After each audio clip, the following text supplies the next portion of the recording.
Hemos empezado con 6 temas y yo creo que lo que más me llama la atención haciendo como un pequeño ejercicio de reflexión personal es que yo pensé, por ejemplo, que íbamos a hablar de más aspectos físicos, de más aspectos del dolor físico característico que puede generar una quimioterapia, eh, o el hecho del cáncer o las heridas posoperatorias, etcétera. Pero para mi sorpresa, hubieron muchos otros aspectos de la interseccionalidad en general de la experiencia, que es básicamente de lo que hemos hablado. Puede pasar el siguiente slide. Entonces, he tratado de que sea poner una fotografía en cada tema y se los voy a ir explicando. Podemos pasar a la siguiente. El primer tema del cual muchas de las participantes hablaron fueron el vivir con un cuerpo transformado. Bueno, los slides están en inglés, pero básicamente en este teníamos diferentes tipos de testimonio, pero básicamente era el fenómeno de verse en el espejo y, por ejemplo, no reconocerse, o el hecho de aceptar toda la transformación de su cuerpo relacionado con, por ejemplo, las mastectomías, ¿no? La pérdida de un seno, los cambios en su vida sexual, los cambios en su propia percepción y autoestima. Entonces, principalmente lo que encontramos fue que esta relación de persona, de mujer con su cuerpo cambió en casi todos los casos. Y aparecían en diferentes momentos. Había momentos en los que eran cambios visibles, luego eran cambios honestamente invisibles porque tenían otras prioridades y luego ya venían este conflicto con su identidad posterior, sobre todo en el periodo de la sobrevivencia, cuando ya terminaba el tratamiento activo. Por ejemplo, esta fotografía es de una de nuestras participantes mexicanas. Ella es fotógrafa y ella eligió esta fotografía especialmente porque ella muestra su reflejo y al darle la espalda a su reflejo me dice, era una época en la cual yo no me reconocía y rechazaba mi realidad. Y por eso ella eligió esa foto. Me contó que esa foto ya se la toma una tarde en la cual estaba en un momento de mucha conciencia de su nuevo cuerpo, de su nuevo estado, de ya no poder ser la madre proveedora, la madre cuidadora, pero sobre todo de no sentirse femenina en su propio cuerpo debido a una situación personal que tuvo con su esposo. Entonces se toma esta foto para representar que al darle la espalda a su reflejo, le daba todavía la espalda a esa nueva realidad corporal. El siguiente slide, por favor. La segunda es cómo el dolor es influenciado por diferentes aspectos, ¿no? Se vuelve un dolor más estructural, formado por la intersección de la migración, también del género y de la precariedad migratoria. Entonces, algunas de nuestras participantes hablaron de este tema y acá tengo un pequeño quote en el cual dice, yo no solamente eh, me enfrentaba al cáncer, sino también me enfrentaba a todo alrededor. Y este extracto va de la mano con esta foto. Esta foto es de una sobreviviente brasileña que eligió esta fotografía porque fue el día que recibe su diagnóstico de cáncer. Pero también ella lo menciona como el día más doloroso de su vida. Para ella el dolor del cáncer fue el dolor de recibir esa noticia en un momento en el cual ella acababa de emigrar a Canadá, específicamente a Quebec, en el cual no hablaba el idioma, su familia todavía no llegaba, y ese día ella tomó esa foto cuando estaba camino a tomar el autobús, porque todavía tenía la esperanza de que no le den una mala noticia, pero pensando sobre todo en lo que iba a venir después. Ella, en este contexto, ella ya había sentido un bulto en su seno, ella ya sabía que iba a venir grandes cambios, pero en ese momento en el cual ella estaba sola, viendo lo que ahora se volvía un futuro incierto, viendo que no sabía si iba a poder o no comunicarse con los médicos, porque bueno, aquí hablamos francés, pero no siempre todas llegan con mucha proficiencia en el francés. El hecho de que todavía su familia no llegaba, su esposo seguía en Brasil, Y bueno, ella tenía suerte de por haber llegado con visa de estudio, tenía acceso a salud, pero el detalle aquí fue que cuando uno viene con visa de estudio a Quebec, bueno, a Canadá en general, tú pagas todo como si fuera un 100% out of pocket y luego te reembolsan, pero no todos tienen pues la capacidad de hacer esto, ¿no? Entonces, en ese momento ella tenía una mezcla de muchas cosas que, como ella en algún momento, en otros momentos de la entrevista dijo, me dolió más que el cáncer, me dolió más que el tumor o más que la operación, porque ya le llegan a operar. El siguiente tema, por favor. Luego, este fue uno de los temas también más tocados, que fue la maternidad, el rol de cuidadora, pero también un rol relacional, tanto de cuidar a sus hijos, de ser la hermana, la hija, la tía y también la esposa, ¿no? La esposa y la mujer. Pero casi todas las que del grupo que son madres de las participantes, ellas relacionaban el dolor con cáncer por el miedo y la incertidumbre a no saber qué iba a pasar con ellas en la vida de sus hijos. Entonces, esta es una de nuestras participantes brasileñas que recibió su diagnóstico durante el embarazo. Y ella me dijo, yo me tomé esta foto a la semana que me dieron el diagnóstico, porque yo no sabía si iba a sobrevivir, no sabía si iba a estar ahí para la vida de mi hija, y yo quería que ella viera que mientras yo estuve viva, éramos felices. Y yo fui una mamá fuerte. Entonces ella se toma esa foto antes de empezar el tratamiento, antes, bueno, de empezar toda la trayectoria del cáncer. Y bueno, lo que se venía por las quimioterapias, y ella recibió radioterapia, y solamente contaba con su esposo, quien se encontraba con ella aquí en Quebec. Entonces, en general, todas las mamás y roles de cuidadoras era sobre todo el hecho de dejar a su familia, dejar a sus hijos, en no poder estar con ellos y a pesar de la enfermedad, muchos inclusive siguieron cuidando de sus hijos, cuidando de sus esposos. O sea, ha habido una, yo le llamaría un poco de la doble moral. El dolor vino porque ellas les costaba dejar de ser las cuidadoras, pero también algunas que lamentablemente sufrieron algún tipo de abuso en el cual se les exigía seguir cuidando, se les exigía seguir cumpliendo este rol, sobre todo de esposa, lo cual de repente, si no tenían un dolor físico específico, aumentaba muchísimo el dolor emocional y el sufrimiento. El siguiente tema, por favor. Este fue otro tema que a mí me llamó mucho la atención, que era la fortaleza, como performing strength, o sea, es decir, que todo el tiempo tenían que estar en modo felicidad, en modo fuerte, ocultando verdaderamente el sufrimiento y el dolor emocional. Muchas hablaban de llorar solas en el baño, llorar cuando todos dormían, porque, bueno, el rol de protección, ¿no? No querían que sus hijos o su familia los vieran sufrir para que ellos no sufran. Pero también estaba el otro grupo que decía, no, yo tengo que estar demostrando felicidad todo el tiempo. Este es el caso de la señora Yolanda, ella es colombiana. Y ella, me gustó mucho conversar con ella porque ella me dijo, no es que yo tenga negación al sufrimiento, pero yo lo que quiero es buenas vibras, positividad a mi alrededor. Yo no me dejo a mí misma llorar, yo no me dejo a mí misma sufrir. Y me dijo, bueno, de repente esta es una manera como yo aprendí a afrontar el dolor. ¿Me duele? Sí. ¿Lloro? Sí, pero no dejo que nadie lo vea. Y habían también muchos casos, bueno, varias participantes que lo último que tenían en su lista de prioridades era pedir ayuda o hablar al respecto. Entonces había este ocultamiento del dolor que finalmente aumentaba más el estrés. Siguiente tema, por favor. El siguiente punto es lo que llamé la vida en suspensión. ¿Por qué? Porque este tema se basa en el testimonio de muchas de las participantes que hablaban que el dolor se generaba por la incertidumbre. La incertidumbre de no saber cuándo todo iba a acabar. Y tampoco de saber del hecho por ejemplo, eh, en esta foto es una participante mexicana.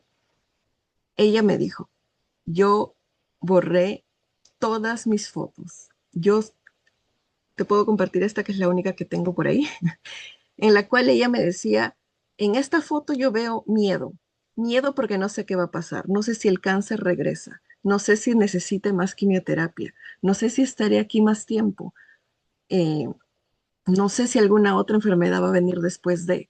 Entonces, todo esta incertidumbre y pérdida de control es que genera que todas sienten que su vida esté como en un limbo. Y también se ve muy afectado por de repente también otro tipo de recursos, ¿no? Como el apoyo social, el apoyo económico, etcétera. Pero si nos centramos exclusivamente en el cáncer y en el dolor, la incertidumbre y la pérdida de control es un punto muy fuerte y muy frecuente en estos participantes. Siguiente, por favor. Luego viene la reconstrucción del sentido, la reconstrucción de su significado de vida.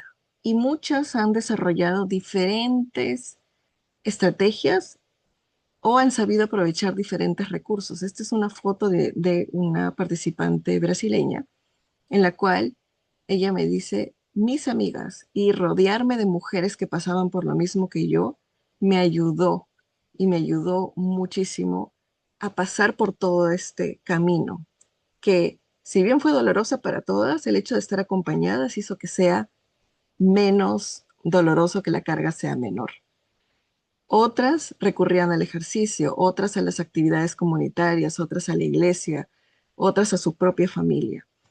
Pero el, esta reconstrucción del sentido viene de la mano con actividades que les daban esperanza, actividades que les daban nuevo sentido a su vida, como el hecho de apoyar a otras, ser ejemplo para otras y compartir su experiencia. Y muchos comentaron que esa fue la principal razón por la cual aceptaron participar en el estudio, que era porque pasaron tan solas todo este proceso que la oportunidad, uno, de hablar con alguien, dos, de ser escuchadas y tres, que podían dar testimonio a otras personas, sobre todo de la misma cultura, era una principal de las motivaciones por las cuales participaba. Hasta ahora esos son todos los temas de nuestro análisis preliminar. Y el día de hoy a mí me gustaría conversar con ustedes, hacer un poco de reflexión en cuanto a estos análisis. Contamos con, son 66 entrevistas, o sea, casi 80 horas de audios. Y estos análisis preliminares se basan casi en las, no sé, todavía la mitad de las entrevistas. Empieza ya a haber un poco de saturación, empieza a ser repetitivo, pero me gustaría de todas maneras aprender un poco de ustedes. Podemos pasar a la siguiente. Y, y me gustaría preguntarles, por ejemplo, ¿qué aspectos de estos resultados preliminares les resultan más familiares en cuanto a sus propias experiencias, tanto de cuidado como clínicos, como de investigación de repente? ¿Cuáles son de repente algunas similitudes que encuentran con las experiencias de otras mujeres latinas que ustedes conocen?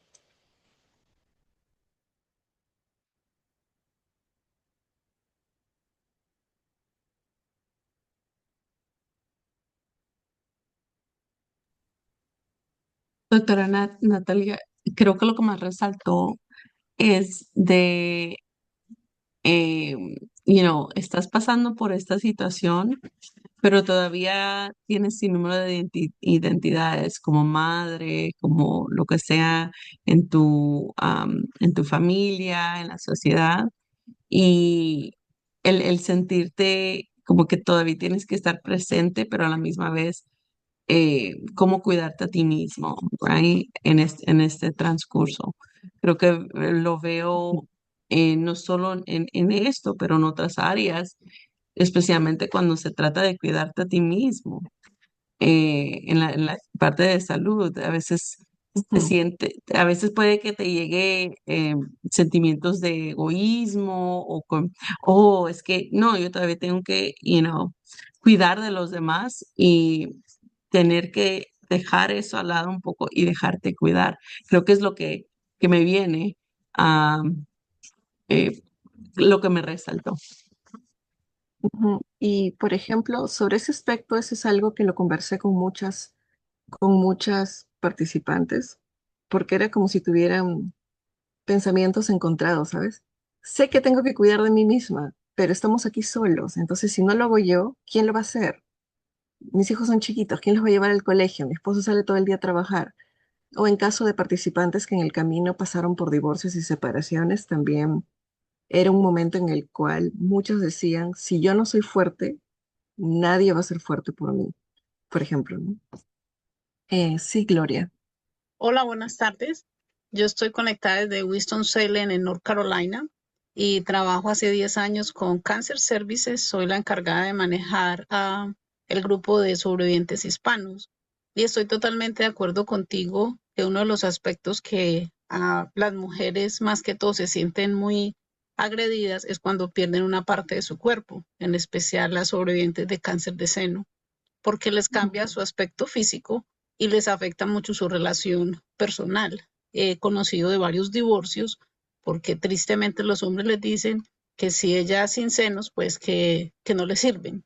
Eh, yo soy una de las que defiende mucho la educación, tanto para mujeres como hombres, pero si yo invito a todos a educar más a los hombres, pues para que acepten a la mujer sin senos, porque fuera de que les queda una cicatriz muy grande en su cuerpo.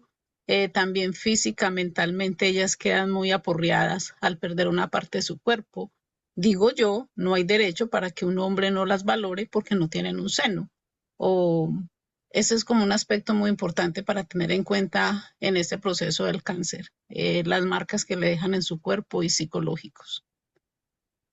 Y Gracias. muchas gracias, Gloria, por tu comentario, porque me has hecho pensar no solamente en las marcas quirúrgicas, o sea, de las marcas por la pérdida del seno, que ellas lo ven, ¿no? Y ellas pasan por su propio proceso de luto de una parte del cuerpo, su propio proceso de aceptación y este rechazo, ¿no? Que lo he visto en mis propios participantes hablar de divorcios y de baja de autoestima y de agresión Ujú. por no poder servir, porque esa era la palabra que usaban. Pero también hay otro aspecto que es la menopausia química, que muchas tenían que, bueno, lamentablemente iniciar de manera abrupta la menopausia por, por el mismo tipo de cáncer hormonal que tenían, y también eso les llevó a sufrir rechazo, a sufrir agresión, porque nuevamente por la menopausia y la resequedad y todo, tener relaciones sexuales se volvía súper doloroso, Sí. incómodo. Entonces también he escuchado testimonios de ellas que simplemente prefirieron separarse a seguir recibiendo agresión y y sobre todo eso, ¿no? La agresión psicológica de, s- de que les digan, ya no me sirves como mujer, ya no eres mujer. Y y bueno, sí, Gloria, tienes mucha razón en cuanto a ese punto.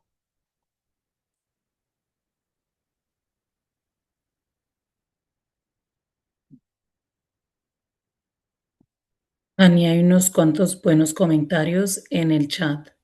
Sí, Jennifer Murillo dice, definitivamente la idea de poner a la familia y a los niños primero antes de sí mismo y sentir la presión de tener que estar sonriendo y positivo todo el tiempo, dice Jennifer que resonó con ella y pues de cosas que han escuchado de amistades y familiares que están sufriendo de enfermedades serias.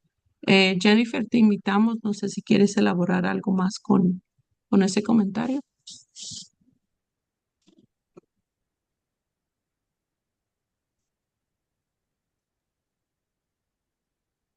Uh, can you hear me okay?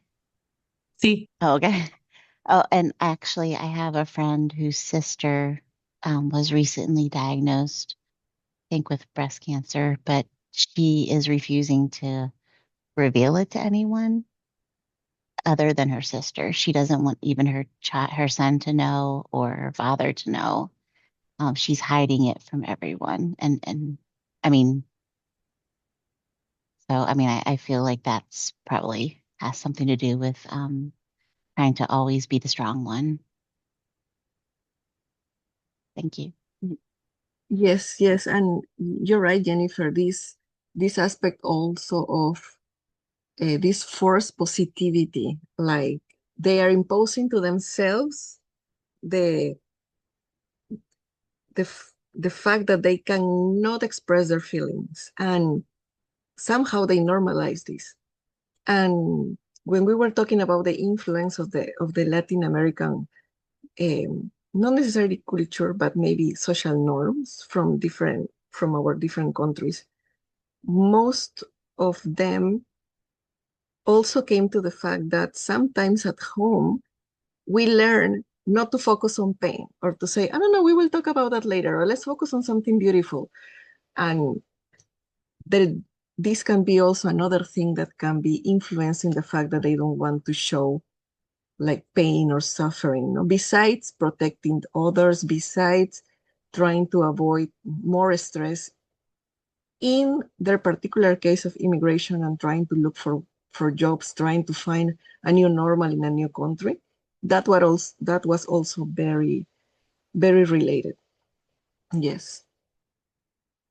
¿Podemos pasar a la siguiente pregunta? De repente alguien más se anima a comentar.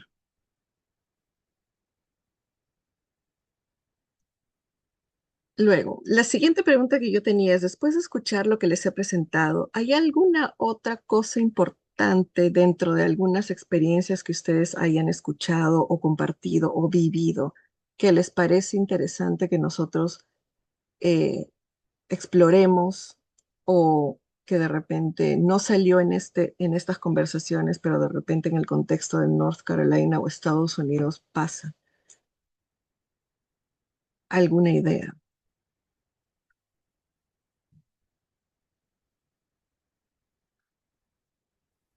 No sé si estaba, nuevamente soy Gloria Hall, no sé si estaba descuidada en la presentación, pero yo digo que hablar del soporte económico de tantas agencias que hay alrededor es bien importante, y enseñarles a las mismas participantes sobrevivientes que, a pesar de que están pasando por esa situación de salud que es tan grave, tan dolorosa, se pueden organizar también económicamente. Entonces, hablar de una educación financiera y buscar recursos económicos me parece muy importante en este proceso. Gracias. Gracias a ti, Gloria. Y la verdad es que no lo mencioné cuando me presenté, pero yo antes de llegar a Canadá trabajé 4 años en Rochester, Minnesota, en la Clínica Mayo. Y allá yo hice toda una línea de investigación sobre financial burden. Y me acuerdo que cuando empecé aquí a armar mi protocolo en Canadá, mi directora de tesis me dijo, Natalie, acá nadie se estresa por el dinero, porque la RAMQ, que es, bueno, el sistema de salud aquí, todo lo cubre. Así que no deberías enfocarte en este aspecto. Pero la verdad, señora Gloria, en el camino me di cuenta que los costos indirectos afectan a todo el mundo. Hablamos, ¿por qué lo digo? Hablaba con una de las participantes que vive, porque Canadá pues es gigante. Y si estás fuera de las grandes ciudades como Quebec, como Montreal, Toronto, etcétera, si no tienes carro no llegas a ningún lado. Esta señora vive a 1 hora de la isla de Montreal donde está el centro oncológico. Esta señora gastaba $100 por ride. $100 de ida, $100 de regreso, y tenía que ir 3 veces a la semana a recibir quimioterapia y otros tratamientos. Imagínense ese presupuesto nomás de casi 600, casi $3,000, si agregamos otras cosas, al mes, pero que ningún sistema bueno, en este caso ningún seguro se lo reconocía porque no es evidentemente parte directa del tratamiento. Entonces era esto. Luego los descuentos por faltar al trabajo porque tenían pues que ir a recibir tratamiento. Los despidos. Solo muy pocas pudieron o tuvieron la oportunidad de que sus empleadores les digan, vamos a bajar tus horas de trabajo o te vamos a dar ciertos días de permiso. Recuerdo que solo una me dijo que su jefe le dijo, solo vas a trabajar medio tiempo y no vamos a afectar tu paga. El resto, todas afectadas. Y nadie habla de esos costos indirectos. Y tiene mucha razón. Y yo lo reconozco, que yo empecé con ese sesgo y esa limitación en mi tesis pensando, no, no va a pasar nada. Y en el camino me di cuenta de estas cosas. Así es.